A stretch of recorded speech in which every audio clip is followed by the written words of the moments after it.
The Connecticut DOT is intentionally neglecting to hold guilty parties accountable for their racist actions. It is only the Department of Transportation's policy on insisting to discipline the brave minorities who courageously speak out against racial persecution and dogged retaliation. They have even called in outside agencies like the DOC, Department of Corrections, to give false impression of caring and do due diligence. But first gave DOC strict guidelines to prevent any evidence. How can one state agency ask another state agency to investigate but collect no evidence? What kind of investigation is that? The denial of evidence is done intentionally to derail our efforts to eliminate racism in the DOT. These very actions of treachery give permission to racists and help to foster an ongoing systemic racism and misplaced superiority. This racist Department of Transportation management abuses their power, manipulates regulations, and falsifies paperwork. This is why racist managers can use racial slurs and coerce others and offer compensation for those who work with them. Punish for no good reason, harass, discriminate, and retaliate without impunity.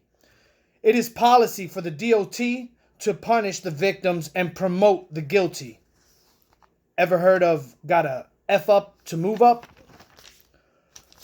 Why do you think managers still make comments like no speaking Spanish, still call us racial slurs, slavery isn't over, that blacks look like monkeys, and that they're going to bring their gun to a Black Lives Matter rally and exercise their Second Amendment?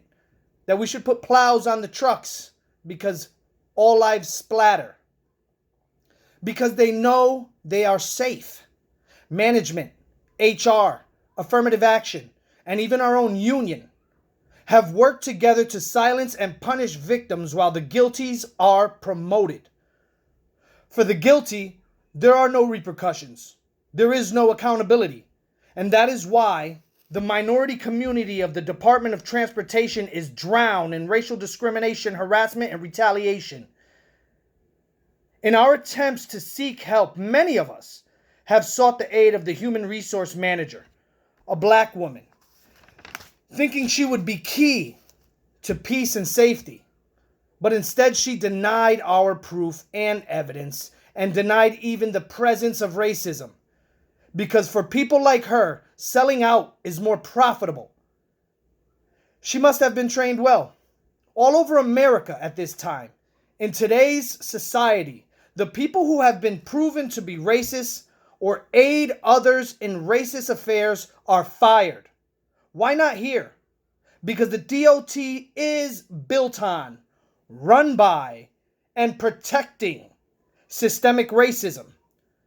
We, the discriminated, call for an immediate firing of all those who have had racism substantiated against them. It is obvious our district director is either incompetent or implicit in the racist regime. Where is our bureau chief? Where is our commissioner? We need to speak to them publicly. A memo is shit. Stand by us and denounce racism in the DOT, or stand down from your over $100,000 a year job. And Mr. Ned Lamont, you met me once. We met each other. You came to the CEUI union meeting to ask for our vote. I asked you about racism in the DOT. You said you would not stand for it. Well, you've been sitting on your ass for over a year. You asked for our vote and you got it. Now we ask you, we beg you, we invite you to talk to us, your people, your employees, your registered voters. Help us put an end to DOT racism. Do it publicly. Earn our respect. Work hard for our vote. Because memos by this racist DOT are only good for wiping our backsides. Stand up and help. Be in the forefront of solving the problem, not at the back end of ignoring it or hiding from it.